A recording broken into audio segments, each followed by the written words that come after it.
Hello, thanks for joining us on another edition of the Bilingual Newscast on Canal de International, presented to you by Junior Hossein and myself, Gladys Sambo. Good day, Junior.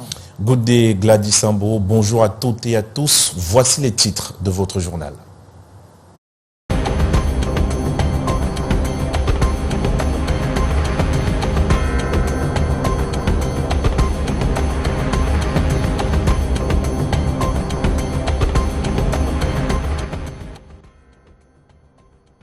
Bilan provisoire du drame survenu hier à la falaise de Tchang après un éboulement de terre qui est arrivé aux environs de 10h40. Les images prises par drone montrent 3 engins lourds, 3 véhicules de transport en commun et 5 véhicules de type pique-nique, plusieurs motos ensevelies. Les détails sont dans ce 13h. Rappelons que le ministre des Travaux publics est sur le site en ce moment. Rescue efforts are underway at Cameroon's Chanclive, where a devastating landslide in the early hours of November 5 has claimed at least 4 lives and trapped multiple vehicles. The disaster struck as trucks were clearing debris from an earlier landslide, leaving a key road between the northwest and west regions impassable. Authorities, including Public Works Minister Emmanuel Gano Jomisi, have vowed swift action to restore the vital road amidst ongoing challenges. Il remporte l'élection présidentielle aux États-Unis. Donald Trump est désormais le 47e président de la grande puissance au monde face à Kamala Harris. Il empoche 267 grands électeurs contre 244 pour sa concurrente démocrate. On en parle dans un instant. And in a historic comeback, former President Donald Trump is set to return to the White House after securing a narrow victory in the 2024 presidential election with wins in key battleground states, propelling him to a decisive 277 electoral votes. Speaking to supporters in Florida, Trump promised a golden age for America and vowed to deliver on his mission for a stronger and safer nation. His return marks a pivotal moment in the history of the United States. Those were major stories. Stay tuned for developments.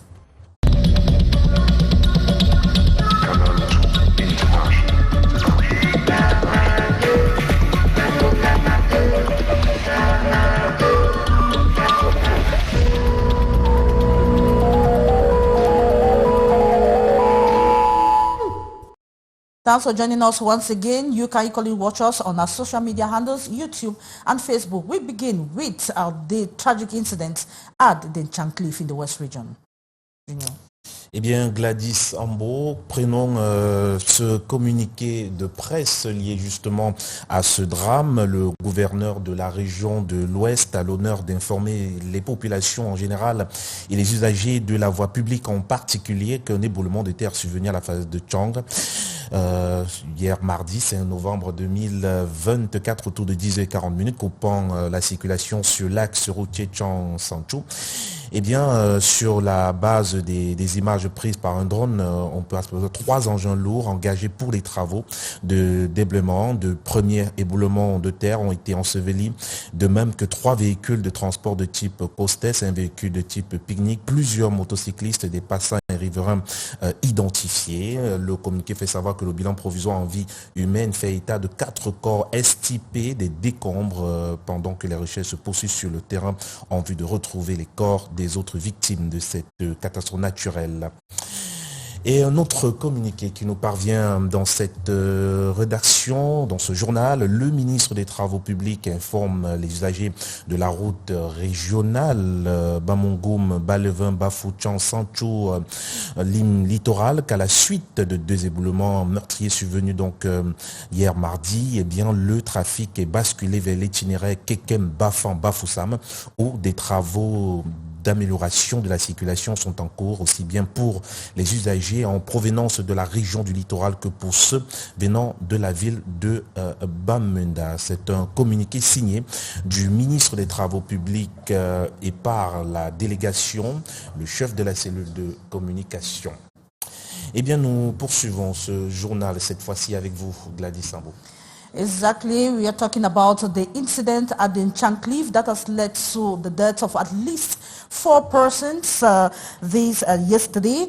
A communique from the West Regional Governor indicates that the incident occurred, that was on November 5, 2024, at exactly 10:40 a.m., dividing the road that leads to Sancho from Chang. According to the communique, the 3 persons, or at least 5 persons, have been killed in the incident. Images shows that 3 trucks were trapped in the rubble. So we equally have 3 transport vehicles as well as 3 other vehicles of the picnic brand, including so many or several motorcycles. According to the communique, we have 4 persons at least that have been trapped in the incident. Meantime, we have another release from the Ministry of Public Works that indicates that inform users of regional roads number 0606 from Bamungum to Baliveng, Bafud, Chang Sancho to the littoral region that traffic is temporarily suspended on the Chang Sancho road following 2 fatal landslides that occurred on Tuesday, November 5, 2024 at the Chancliffe in the Menwa division, and as a result, traffic has been switched to the Kekem Bafusam road, where works are underway to improve traffic flow both for users coming from the littoral region and for those coming from the city of Bamenda, that is in the northwest region of Cameroon.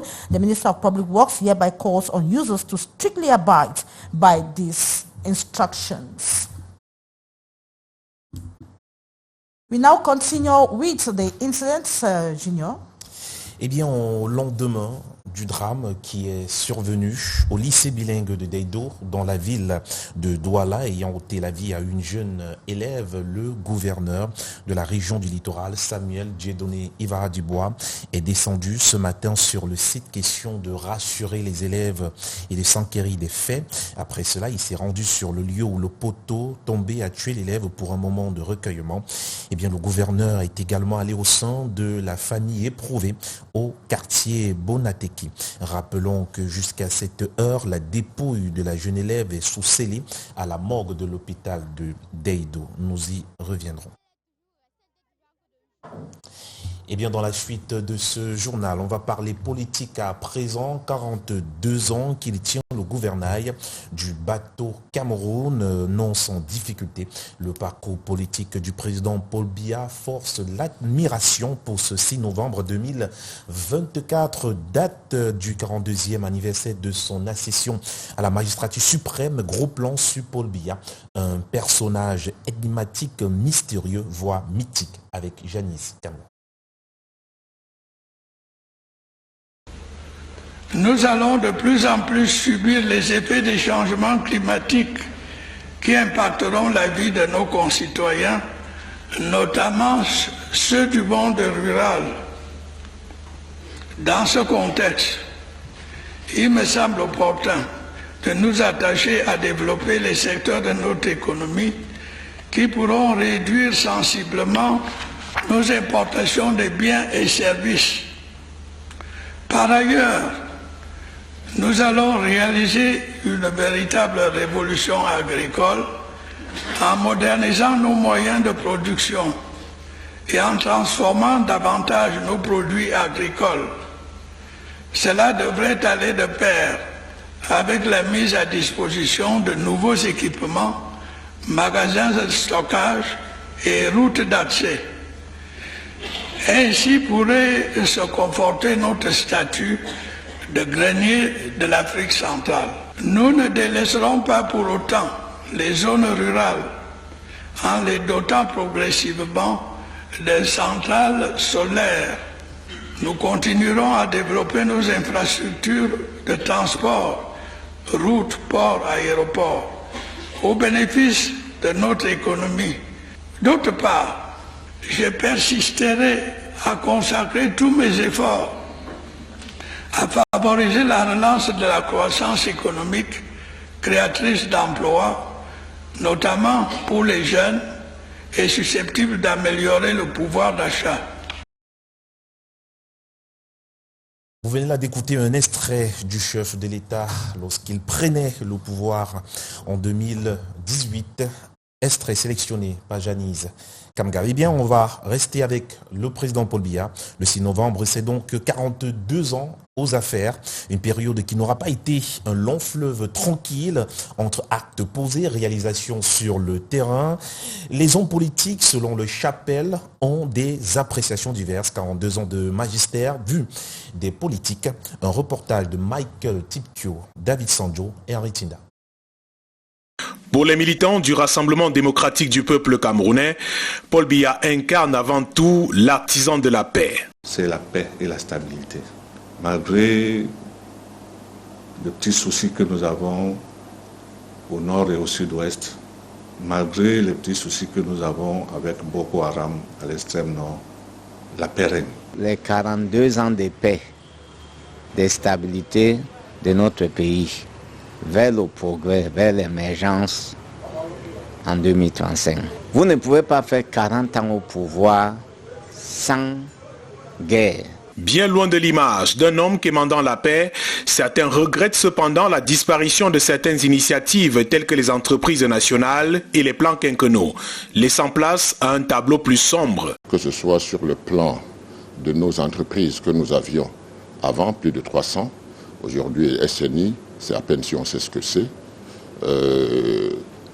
Nous avions avant une vision sur un plan quinquennal de 5 ans qui nous amenait à pouvoir faire des évaluations. Et ça fait 41 ans de présidence de la République. La question c'est pourquoi et quel bilan? Je pense que le Cameroun est suffisamment divisé.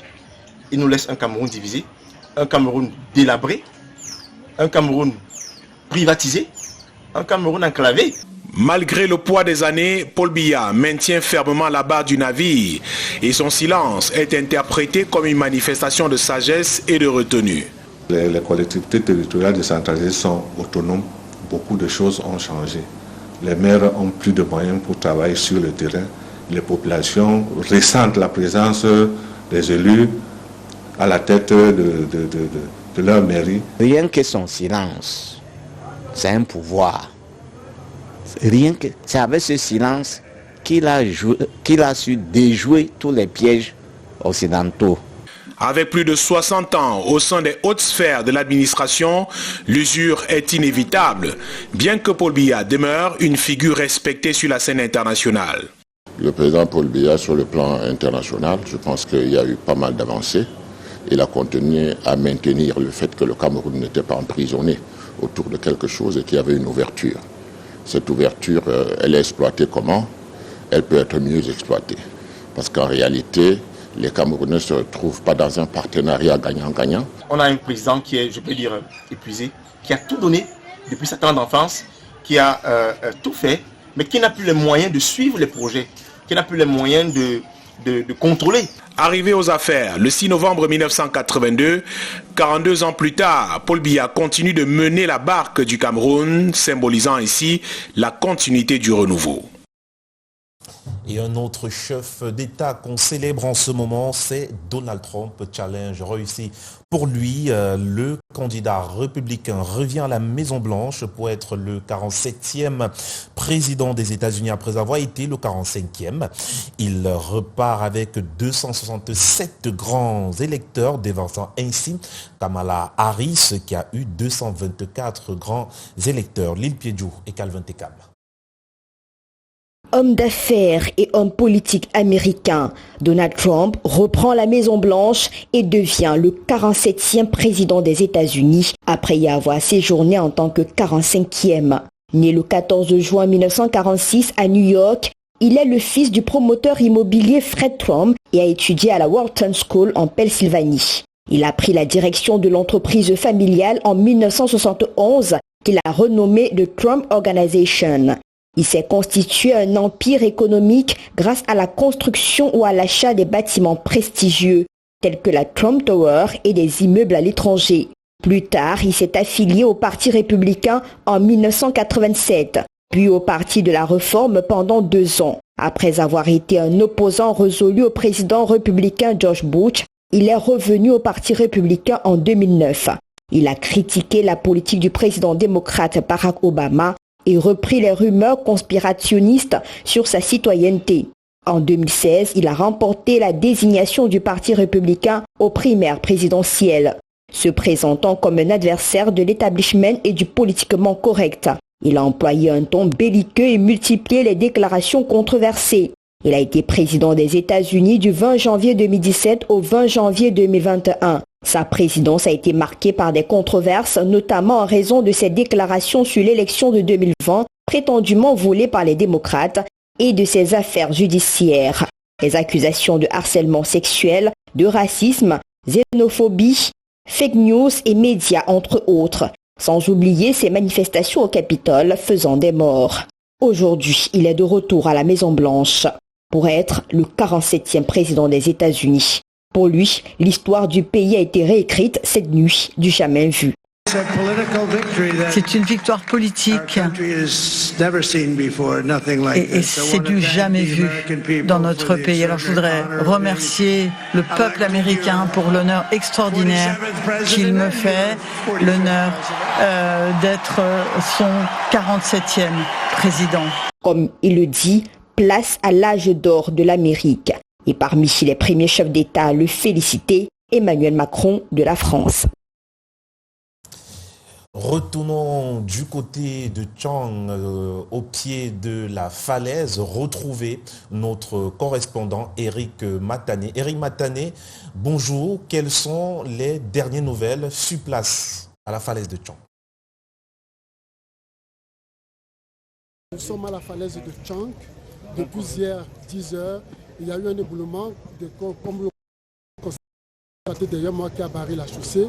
Et pendant que les équipes étaient sur le terrain pour pouvoir débrayer cette boue, il y a eu un autre éboulement qui a eu lieu et entre-temps a enseveli des personnes qui étaient autour de la route, qui regardaient comment est-ce que le travail d'enlèvement de la motte de terre était en train d'être effectué. Mais malheureusement, cette terre a donc enseveli ces personnes. Le gouverneur de la région de l'Ouest, Awa-Fonkan Christine, est donc descendu sur les lieux pour s'acquérir de la situation. Et pendant qu'il y était, on a extrait des corps, 4 corps et un blessé qui est interné à l'hôpital régional net de Tchang. Ce matin, le ministre des Travaux publics, Emmanuel Nganou Djoumessi, est arrivé également sur les lieux et a immédiatement trouvé une solution, celle de trouver une route de contournement qui passerait sans doute dans l'arrondissement de Fouquet, passant par Fomé, puis ensuite qui sortira du côté de Kekem. Mais avant, il a demandé qu'il y ait une étude géotechnique pour pouvoir élucider les causes de cet éboulement. Voilà donc en quelques mots la situation qui prévaut ici à la falaise de Tchang, mais il faut tout simplement dire que les fouilles se poursuivent sous le regard du gouverneur de la région de l'Ouest et en compagnie des FMO et tout le staff du département de la Maine-Noire. Pour Canal 2 International, Eric Matané et Valdo Siro.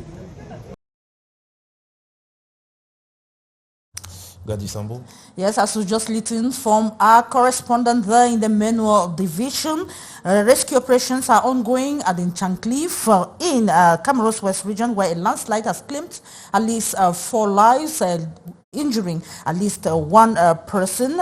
The collapse occurred in the early hours of yesterday, November 5, 2024, trapping several passenger vehicles and a truck that were at the scene to clear an earlier landslide that occurred at the area. West Cameroon's Minister of Public Works, Emmanuel Nganou Djoumessi, is currently at the site of the incident, pledging to take all necessary measures to clear the roadway. The Nchancliffe, a crucial artery connecting the northwest and the west region with the littoral and southwest region, remains impassable as efforts are being made to remove the debris. Then we come back to Douala in the littoral region of Cameroon, where a 10-year-old student lost her life in a tragic incident at Government Bilingual High School and Daido. That was yesterday, November 5, 2024. The incident involving a handball court pool has left her family and the school community in shock. As you tell us, Morinzi. The bloodstains marking the ground in the schoolyard are a sober reminder of the accident that claims the life of a young student at Government Bilingual High School, Dido, in Douala. The victim, a 10-year-old girl in Form 1, had reportedly been swinging from the handball court pool with her feet dangling when she lost her grip. As she fell, the pool also collapsed, striking her. Classmates witnessed the incident, recounted the horror of the accident, noting how helpless they felt. Elle tente de se balancer sur le poteau. La pauvre a demandé d'arrêter de jouer là-bas. According to her grieving uncle, the family received a call informing them that she had been injured at school. But just few minutes later, they received devastating news that she had died. Comment se fait-il que c'est les élèves qui transportent l'enfant à l'hôpital quand l'enfant a eu cet accident au lycée? The family is deeply disturbed, not only by the incident, but by how it was handled. They were shocked to learn that it was the young girl's classmates rather than the school staff who transported her to the hospital. Her mother, desperate for answers, was seen shaking the school gates, demanding explanations. Tragic accidents prompted local education authorities, including the regional delegate of secondary education for Littoral, to arrive on the scene. The situation occurred during the sports lesson, and the Form 1 students were doing their sports, and that little girl was around. It was her class, but she was not doing sports. So she went, she approached herself on the tools, and unfortunately she fell down, and the sad situation is what we have. The delegate expressed deep concern and acknowledged the trauma experienced by students who witnessed the event, with some reportedly fainting from the shock. Despite the mounting questions and distress, the school's principal has yet to release an official statement. Meanwhile, the girl's body has been transferred to Deido Hospital mortuary and sealed by the State Council to allow for further investigation. So much more in the meantime, the governor of the Littoral region, accompanied by his top officials, visited government Balingwa High School Daido this morning to reassure traumatized students. The visit follows a tragic incident that shocked the school community involving the Form 1 student who lost her life under distressing circumstances.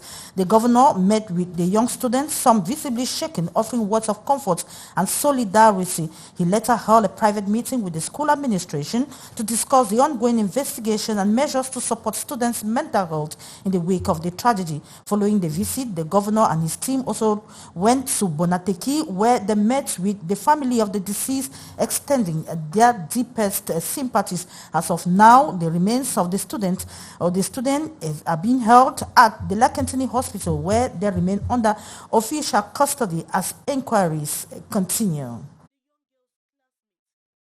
And we move over to Bamenda in the northwest region of Cameroon, where beer prices have surged well above the government-regulated rate of 650 CFA francs and reaching at least 1,000 francs CFA in some parts of the northwest region of Cameroon. Dealers cite additional costs linked to regional insecurity. Let's have more in this report. Whereas the government homologated price of a bottle of beer is 600 CFA francs in Cameroon, a bottle of the alcoholic drink has been selling at 800 CFA francs in Bamenda and 1,000 CFA francs in other parts of the northwest region. This is because dealers pay some disguised charges linked to the current climate of insecurity in the region. We don't blame them too. Following the way get some other taxes we pay on the ground we will decide the price, you know. But it not be normal, not really be normal. It make the population over suffer. Yes, we will not be 650 francs, just rise to be 800 and something, 1,000 whatsoever. It not be, for me, correct. How they would sell here from Bamenda 800? Not be correct, but we sell other side them. They sell about another town and 600 for beer. So when you come from Bamenda, why this is now through the crisis where they get some kind of difficult things them? It not be okay. The thing they really worry me. You two, if you say they drink na top, I drink na top because I want to drink my beer. I'm not getting away for drink my beer because it be expensive. With the nationwide threats by bar owners and bartenders to have another increase to augment profits, Consumers in Bamenda are nursing fears that they may have to pay above the already cut trade price of 800 CFA francs and above. It's just that it's something that we are involved in it and we cannot do without. Like I would have told you that I cannot drink any beer. If for me, I alone, I'm not more drinking beer because I prefer to buy my water for 50 and drink rather than spending 800 francs for beer. Though the Minister of Trade has warned against any increase, Canal Day reporter in Bamenda has this Tuesday, November 5, gathered that wholesalers are already implementing a 600 CFA francs increase on each crate of beer, but deliberately do not mention on the receipt for fear of sanctions, but retailers are obliged to pay failure which they will not be delivered the products. And we now move to the French language now. En religion pour réduire les drames au Cameroun et instaurer la paix dans le nord-ouest et le sud-ouest du pays. Les fidèles chrétiens de la synagogue de l'espoir des chrétiens des nations entendent se réunir lors d'une grande croisade de prière dans la ville de Yaoundé. Cette croisade qui se tiendra justement du 20 au 22 novembre vise à implorer le Seigneur pour protéger le Cameroun de ces nombreux drames. Reportage signé avec la collaboration de Thierry Nana. Des notes de piano, un retour du balafon et des voix qui accompagnent la musique religieuse ici à la synagogue de l'espoir des nations de Douala. La louange a un impact très important et peut même changer des vies dans la société, dans le cadre spirituel. La louange a un rôle très important. Il est même spirituel, parce que lorsqu'on parle de la louange, on parle de la manifestation du Saint-Esprit. Ici se prépare la grande croisade d'évangélisation et de réveil sur le thème « Que la lumière soit ». Et c'est parce que j'ai l'Esprit de Dieu, je vois quelque chose et je comprends. Et je rends grâce à Dieu pour ce privilège. Cette répétition de la chorale est accompagnée d'un grand moment d'évangélisation en présence de nombreux fidèles très attentifs au dire du pasteur. On voit les gens être restaurés. Ceux qui avaient perdu de l'espoir vont retrouver de l'espoir. Ceux qui ne croyaient plus, ils vont retrouver la foi. Et ceux qui étaient malades vont retrouver la guérison. Cette grande croisade va se tenir du 21 au 22 novembre 2024 au stade du Kansik Lonkak à Yaoundé.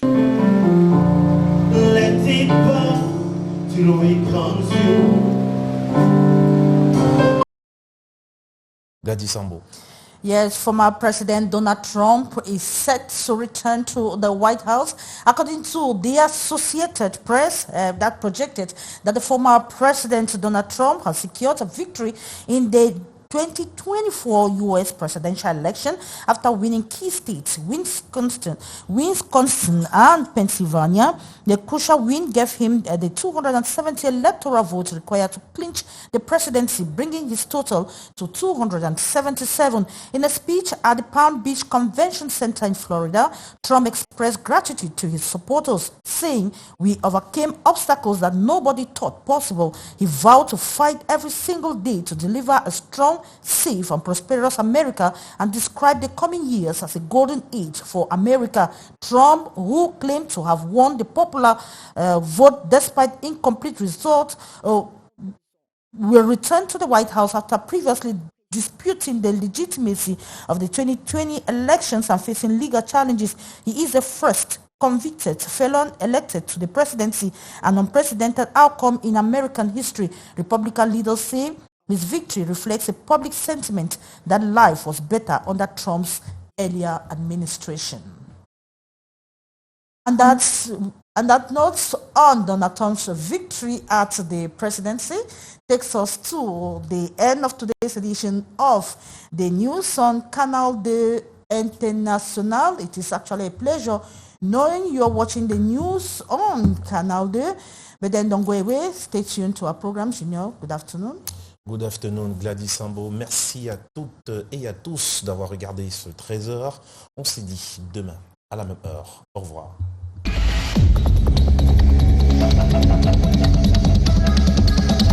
Canal into action.